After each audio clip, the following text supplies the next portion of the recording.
Mami bukan penikmat minuman Minuman berenergi, energi. tapi memang selalu berusaha di depan kamera untuk tampak cheerful energi. Karena itu kan vibes ya, Ya, benar. vibrasi. Mami Ya. pengen orang-orang yang melihat Mami di sosial media ataupun di podcast ini juga tertularkan vibrasi.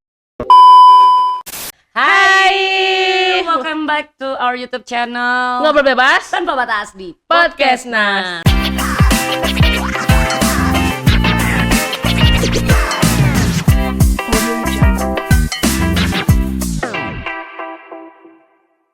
Teret, teret, teret. Anjay. Kali ini kita bahas apa lagi ya? Sesuai dengan tadi kita semangat kita tadi nih. Semangat banget. Semangat banget kita tadi nih ya, kita opening Karena sudah kita. habis tidur siang. Mami nggak mau nginiin ada sesuatu yang beda nih dari dia nih. Oh iya ya, ada tampak berbeda kayak Cinderella gitu dengan satu sepatu kacanya. Iya, betul. Ini adalah bakso. Jadi dia habis ke tukang bakso tadi. Heeh.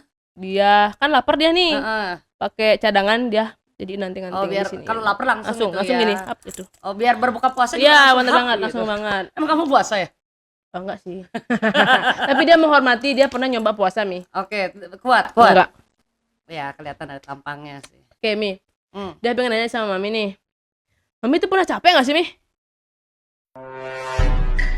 Sebagai seorang manusia biasa ya pastilah capek lah. Soalnya nih. Soalnya ya. Mami kayak apa ya? Nggak pernah tak lihat ngeluh, terus nggak pernah tak lihat sakit. Pernah sih sakit mungkin ya, cuma Iya, Mami nggak keluar-keluar, Mami sakit nggak gitu kan?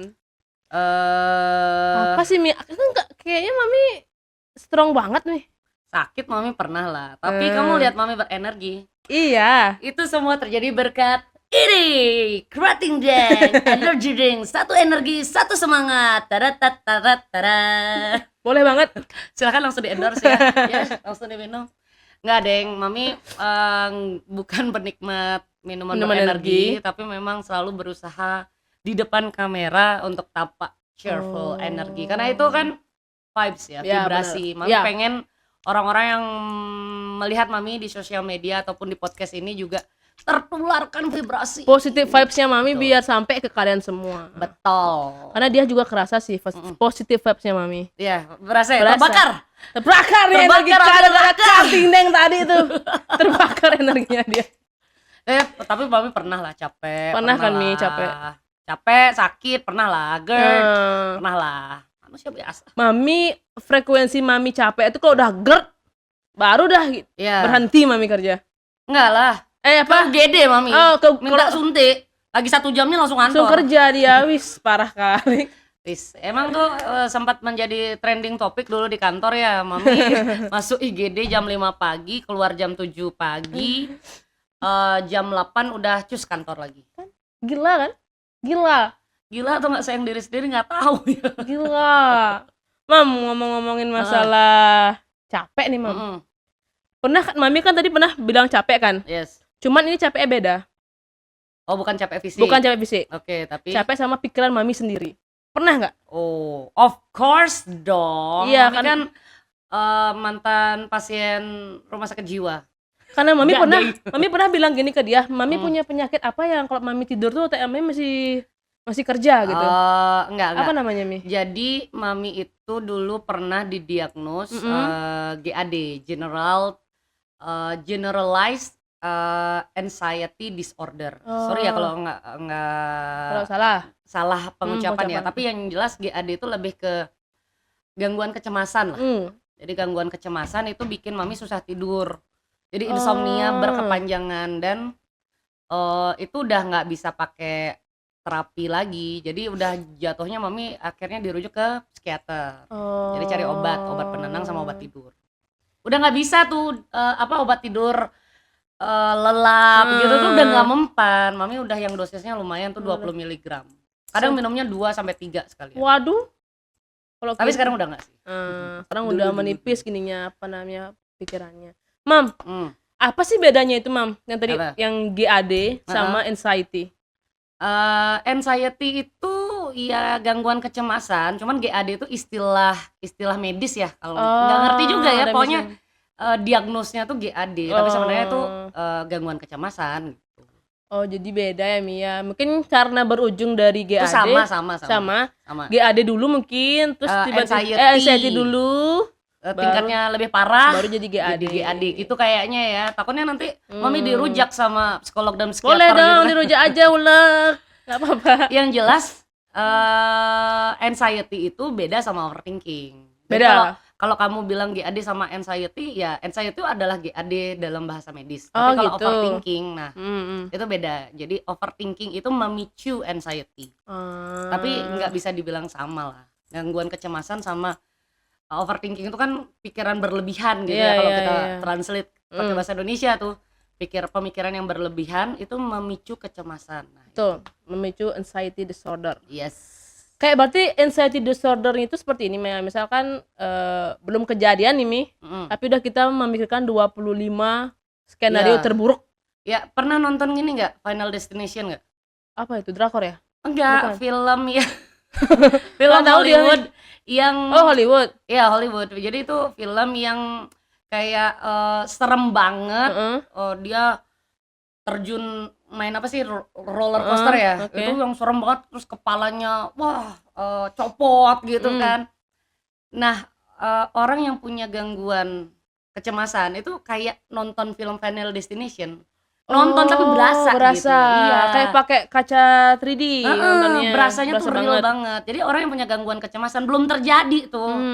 Kayak nonton padahal nggak kejadian di dia, tapi dia bisa merasakan. Nah, mirip kayak gitu. Jadi mami sebenarnya belum merasakan atau belum kejadian, tapi karena ketakutan yang maksudnya berlebihan itu, cemas yang berlebihan itu rasanya feel-nya ya udah kejadian gitu. Kayak takut misalnya dulu takut banget diselingkuhin. Oke.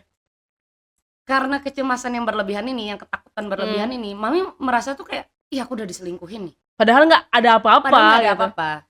Jadi setiap sesuatu yang menurut mami tuh kayaknya, ih kok dia beda gitu. Padahal kan bisa aja karena sesuatu yang lain ya. Tapi mami mikirnya udah langsung, ih dia selingkuh nih kayaknya. Nah kayak gitu, itu tuh. Kayak berarti anxiety disorder ini tuh seperti kayak ngenerka-nerka di otak kita sendiri. Takut, takutannya berlebih banget Mia. Banget. Tapi nih Mi, dia dapat baca anxiety disorder ini itu kebanyakan nyerang ke kaumnya dia, Gen Z. Padahal kan enggak Mia. Enggak lah, semua milenial kena juga.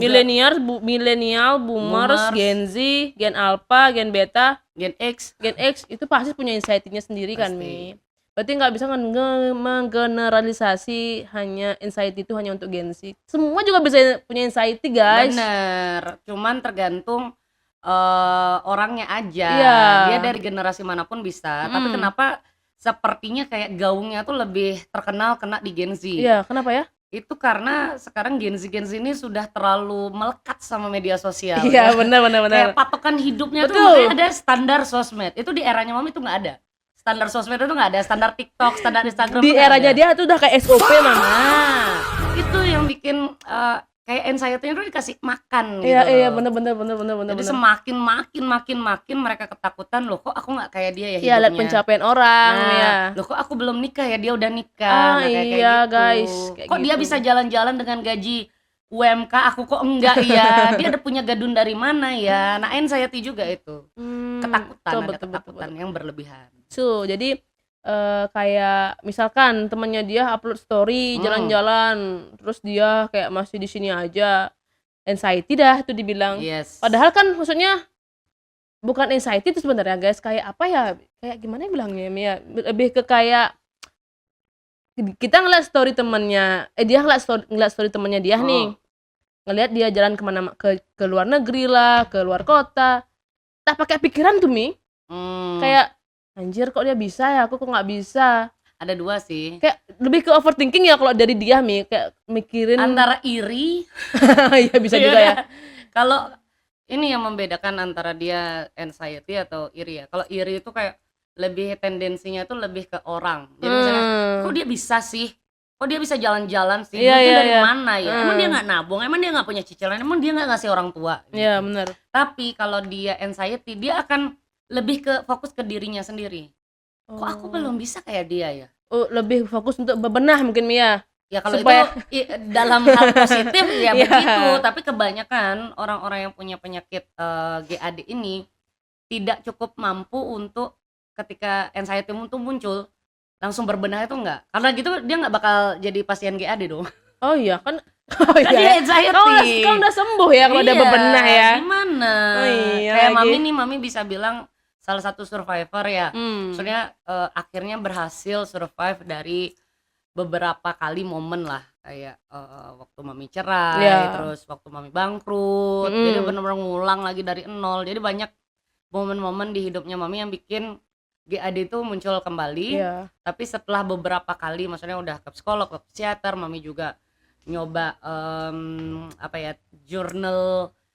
journey terapi healing ya, yang lebih ke arah spiritual. Banyak ya cobain step-stepnya semua. ya.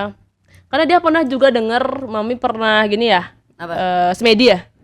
Di gua mana kak? Gua lawak kayaknya apa gua gajah tuh. Sorry. Semedi. Kok semedi sih? Apa namanya Mi? Meditasi kak. Meditasi ya, sorry. Meditasi kak, jangan, nama itu keren loh meditasi, jangan dibikin kayak kita balik ke 100 tahun lalu dia semedi gitu. Di mana Mi waktu itu Mi? Di Bali Usada itu, di Bali 7 Usada. hari 6 malam. Mami dikurung tuh Tanpa di gadget? tanpa gadget, jadi vegan, Tanpa- tanpa rokok, Wih, tanpa ngomong, nggak boleh ngomong. Kita cuman mendengar aja. Itu sebenarnya banyak untuk melatih kesadaran, terus menahan hawa nafsu. oh iya. Ya kan iya. nggak boleh. Iya benar, nggak boleh ngerokok, kita nggak makan daging. Iya, vegan ya. Jadi Iya, vegan. tidak boleh bicara jahat ya. Orang nggak boleh ngomong, gimana bicara Nggak, maksudnya jahat? dia belum gini nih, belum masuk ke otak dia nih. Gimana? Nggak boleh ngomong tuh gimana maksudnya? Kita nggak boleh ngobrol Tapi- sama sesama, maksudnya sesama Teman meditasi. nggak boleh. Oh. Jadi cuman mereka dari pihak mereka aja yang ngasih Arahan. Jadi kita meditasi, tarik nafas, hembuskan, tarik nafas, hidupkan cakra kepala, yang gitu-gitu. Jangan sampai tidur, nggak boleh tidur. Terus ada senamnya gitu, kayak semacam senam-senam tai chi gitu lah. Ada senamnya gitu untuk semacam nenek-nenek ya? ya kayak gitu, Sama karena nenek. gerakannya pelan banget. Tapi di situ banyak anak mudanya loh. Dan banyak Anak muda. anak muda di batch-nya mami itu banyak anak mudanya yang ikut kegiatan itu, Bentar meditasi. sebentar lo guys. Berarti sebegitu parahnya kah Yes. masalah-masalah di hidup anak muda Mhm. sampai akhirnya memutuskan untuk bermeditasi. Betul. Bahkan ada 2 yang di batch mami waktu itu karena patah hati, batal nikah. Mereka sampai ke Bali Usada itu untuk proses penyembuhan proses diri. healing. Karena saking beratnya patah hatinya, kayak sampai yang maksudnya mengganggu keseharian lah, dan dia udah ke psikolog, ke psikiater, tapi kayak masih belum menemukan. Nah, di hari ke-6 tuh kan kita udah mulai ngobrol tuh, baru saling kenalan, Baru gitu-gitu kan. sharing-sharing. Baru sharing-sharing. Bahkan ada yang mami sampai masih temenan di Instagram sampai sekarang. Jadi kita ngobrol-ngobrol, terus kita, kenapa kamu masuk ke sini tuh gara-gara apa, gitu-gitu kan, ngobrol-ngobrol. Itu ada yang 2 orang tuh ya, satunya patah hati karena apa, satunya patah hati karena apa. Intinya keduanya patah hati dan masih muda. Kayak di bayangan emang ya Allah belum nikah juga gitu. Hanya batal nikah ya kan. Dia gitu juga tadi mikir, ya Allah baru juga udah. Tapi ternyata di beberapa orang, karena orang-orang ini kan bawa masa lalu sendiri, trauma sendiri, betul. inner childhood memory sendiri, yang ternyata di saat mereka itu ada separation anxiety juga namanya. Jadi rasa ketakutan saat mengalami perpisahan itu loh. Kayak berat banget. Nah, ini terjadi di 2 orang ini. Jadi begitu berpisah itu langsung kayak, wah, bumi gonjang-ganjing, dunia runtuh lah gitu. Dan itu nggak bisa disalahkan karena memang ternyata ada luka masa lalu yang melatari perasaan mereka. Karena kita juga nggak boleh kayak menjudge ya. Kamu nggak boleh meremehkan lah. Iya, kamu baru segini lah, gua nggak bisa. ya. Ternyata setelah digali lebih dalam, ternyata trauma mereka tuh berat banget, dan akhirnya berpikir, oh wajar sih mereka jadinya hanya karena gagal menikah atau putus hubungan, akhirnya jadi sedesperate ini sampai lari ke meditasi, bukan semedi. Mami, apa triggernya kita tahu anxiety kita ini udah perlu bantuan sama yang sudah masih batas normal? Ketika anxiety kamu mengganggu kehidupan kamu. Maksudnya gini, ya kita pasti selalu ada kecemasan ya nggak? Betul, Bener nggak? betul. Misalnya kita mau ujian sekolah tuh. Ya, pasti Pasti takut. ada rasa takut dong. Betul. Ini lulus gak ya? Betul. Ini bener nggak ya jawaban aku? Iya. Kalau misalnya kita mau ngelamar kerja, Iya. ada cemas Betul, kan, bener. ada perasaan deg-degan. Iya. Terima nggak ya gua gitu. Kayak dia ketemu mami, anxiety dulu. Anxiety kan? Iya. Nah, tapi apakah anxiety itu udah butuh bantuan profesional apa belum? Nah, Iya. itu kan pertanyaannya. Iya, itu pertanyaan dia. Cara membedakannya tuh cukup satu. Itu udah ganggu banget nggak? Ganggu kamu secara, maksudnya kehidupan kamu benar-benar sampai keganggu nggak? Kehidupan dia ini ke distract nggak sama anxiety-nya Iya, dia nih kayak gitu Mia. dikit-dikit takut, dikit-dikit takut aduh, gitu. kayak gitu, Mia. Terus kan nggak enak dong hidup dalam rasa ketakutan terus-terusan. Nah, apalagi kalau kayak mami tuh memicu insomnia ya. Jadi karena otaknya tuh tegang, sarafnya tuh terus, tegang terus akhirnya ya baru tidur tuh pagi, terus pagi udah aktivitas lagi kan, ngantor apa segala macam. Sore nggak bisa langsung tidur, sore ngurusin salon dulu. Iya. Malam udah sampai rumah maunya tidur, udah anak gitu kan, ngobrol-ngobrol, kadang nonton apa segala macam ya, quality time sama keluarga gitu. Mereka udah pada tidur, mami masih melek.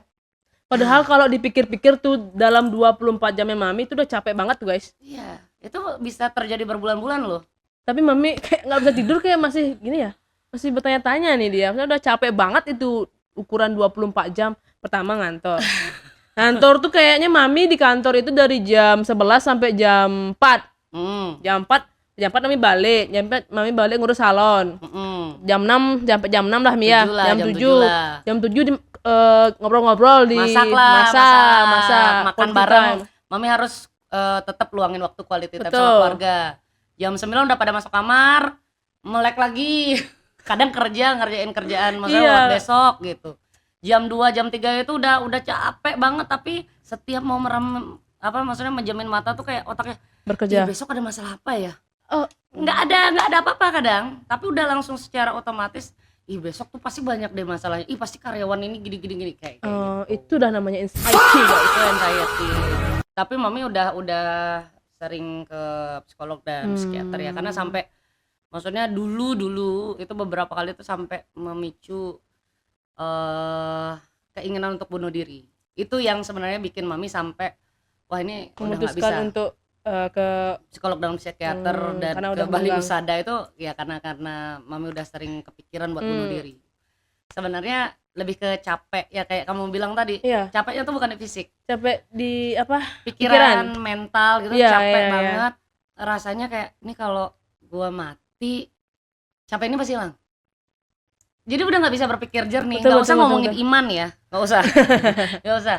Tapi memang dalam kondisi mami saat itu kurang tidur berbulan-bulan, itu memang rasanya capek banget, sampai mikirnya ini satu-satunya jalan tuh cuman dengan udah bunuh diri gitu. Deep ya? Deep banget ya. Mami kan udah pernah nih jadi pasien psikolog. Pernah juga bermeditasi di Bali Usada. Yes. Kasih dong Mi tips and trick buat teman-teman di yang nonton mungkin punya anxiety yang berlebih. Gimana caranya tuh Mi? Ya walaupun mami tidak di endorse sama Bali Usada, tapi sangat merekomen buat kalian yang mau melakukan spiritual journey. Namanya spiritual journey Mi ya? Iya, spiritual journey itu kan bisa kemana aja ya. Ada orang Bali itu melukat. Jadi pembersihan diri. Ada yang maksudnya ada macam-macam lah bentukannya. Salah satunya kalau Bali Usada ini kan mengcombine kayak ada Balinisnya, ada Chinese-nya juga. Betul. Jadi kan ada cakra tuh kayaknya terpengaruh dari India ya, kurang tahu sih, tapi cakra-cakra di tubuh kita tuh kayak diaktifkan. Kita belajar untuk mengaktifkan cakra-cakra di tubuh kita. Energi ya, karena kita kan tubuh yang sehat itu tubuh yang berenergi. Dan apa yang masuk ke dalam diri kita itu yang akan menjadi energi. Kamu kasih makan diri kamu video-video yang jelek, video-video yang bikin maksudnya diskriminasi atau konten-konten yang nggak bagus, itu sama aja kayak kamu ngasih makan tubuh kamu, diri kamu, badan kamu, itu makanan yang buruk, dan itu akan menghasilkan output yang buruk juga. Tuh, jadi benar-benar waktu di Bali Usada itu kita diajarin untuk berpikir yang baik, memasukkan yang baik, dan mengeluarkan yang baik. Betul betul betul betul. Kadang kan kita kalau ngeliat orang gitu kan beda dikit gitu kan, cicing ini gitu kan. Cicing ini adik ini janina, akhirnya bisa. Tapi di balik usaha kita diajarkan untuk langsung sadar. Jadi kekuatannya tuh di kesadaran. Sadar harusnya nggak boleh seperti itu. Jadi harusnya kita tetap berpikiran baik tentang orang ini, karena ketika itu menjadi kebiasaan itu ngasih energi positif ke diri kita. Berarti gini Mi, misalkan kita ngelihat orang ini dah salah nih, tapi coba nyari yang ada benernya nih orang kayak gitu Mi ya di balik usaha. Bukan kalau salah sih, tapi lebih tepatnya ketika dia tidak melakukan apa-apa, tapi kita langsung berpikiran buruk tentang orang itu. Sekarang kalau kamu lihat orang nyuri, masa mau iya dia nyuri pasti buat orang tuanya gitu. Ya nggak gitu juga ya, nggak gitu juga. Tapi ketika sering kan kita berpikiran buruk terhadap orang lain, padahal dia nggak ngapa-ngapain loh. Nah itu yang berusaha dikontrol. Jadi kita berusaha berpikir baik, berbicara yang baik, bertindak yang baik di situ. Nah itu salah satu ya. Tadi kan tips and triknya. Mungkin kalau kalian bukan tipikal yang spiritual journey gitu, kalian bisa coba ke psikolog. Nanti itu ada istilahnya CBT terapi. Jadi kayak cognitive behavioral terapi istilahnya ya. Terus ada juga journaling terapi. Jadi ajarin buat nulis perasaan. Ya dia pernah dengar tuh yang journaling nih. Itu kayak mirip kayak nulis diary. Iya lebih jadi ke ngungkapin perasaan kita. Nah nggak dipendam gitulah, diungkapin gitu dengan kan. sebuah goresan tinta. Betul. Kalau yang CBT itu yang menurut Mami paling efektif. Dan kenapa dulu, tuh Mi, kenapa? Karena maksudnya dia, kalau Mami kan orangnya logis banget ya. Iya. Jadi apa yang diajarkan oleh psikolog Mami untuk CBT treatment ini lah, CBT ya kan udah T-nya tuh terapi ya, CBT treatment gitu deh ya. Susah banget jelasinnya. Apa kepanjangannya Mi? Cognitive Behavioral Therapy. Jadi ya terapi inilah kita bilang ya. Jadi CB terapi ini memadukan antara kesadaran. Jadi kita harus merasakan nih, oh ini nih aku takut ya. Takut karena apa? Terus lawan rasa takutnya itu. Jadi misalnya takut ngomong di depan banyak orang, itu harus dilawan, tapi nggak langsung banyak ya, maksudnya step by step lah. Jadi latihan ngomong depan kaca dulu, latihan ngomong 2 orang dulu di group discussion dulu sebelum in public space lah gitu. Jadi rasa takut itu wajar, cuman harus dikenali, habis itu dilawan. Kenali rasa takutmu, setelah kamu kenal, lawan rasa takutmu. Bener gitu Mi? Bener, nggak bisa dibiarin, maksudnya rasa takut tuh jangan sampai menang lawan kita gitu. Iya. Misalnya nih contoh dia takut misalkan apa ngomong, ketakutannya dia? Dia sebenarnya takut gini sih Mi, takut ngomong berbicara di banyak orang Mi sebenarnya. Kalau rame-rame gitu ya. Ya satu, dia pasti harus mengenali dulu. Betul. Oh iya, aku benar emang takut tuh. Bener. Karena apa? Cari tahu karena apanya. Iya, karena apa? Takut diejek kah? Ya kan kita bener. Gak mungkin ada yang ya takut aja, nggak. Pasti ada alasan karena takut apa. Apakah pernah ada trauma? Dulu pernah ngomong depan umum pede, tiba-tiba dibully atau jadinya gimana. Gak pede. Nah kayak gitu. Jadi digali, dikenali kan, baru cari solusinya, terus kita lawan. Betul guys. Tuh guys, jadi anxiety itu bukan berarti kalian lemah ya, Mami. Bukan. Mami loh strong ini bisa kena GAD kan. Jadi pelan-pelan kenali rasa takut kalian, terus cari tahu apa yang ngebuat kalian takut.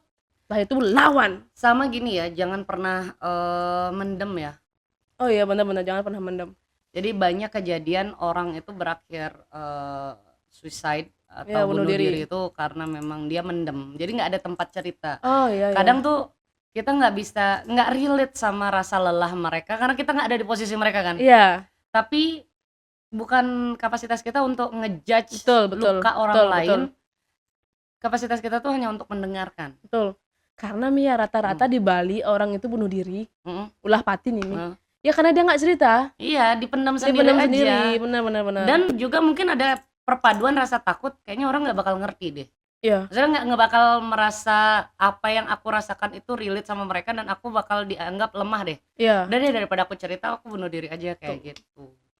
Jadi mulai sekarang belajar untuk lebih care sama teman-teman sekitar. Jangan sampai Nanti giliran udah ada yang bunuh diri langsung posting story, "Wuih, berbela sungkawa, amoring acintil," gitu kan. Kok nggak cerita sih? Nah, tapi di masa hidupnya mereka kamu tidak pernah menunjukkan kepedulian sama orang itu. Betul guys. Oke, ada lagi nggak yang mau ditanya?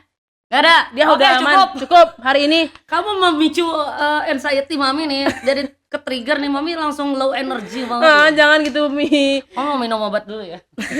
Jadi guys, itu ya konten episode kita hari ini. Kalau kalian mengalami anxiety dan butuh teman curhat, silahkan komen di kolom komentar di bawah. Sampai ketemu di episode berikutnya. Bye bye.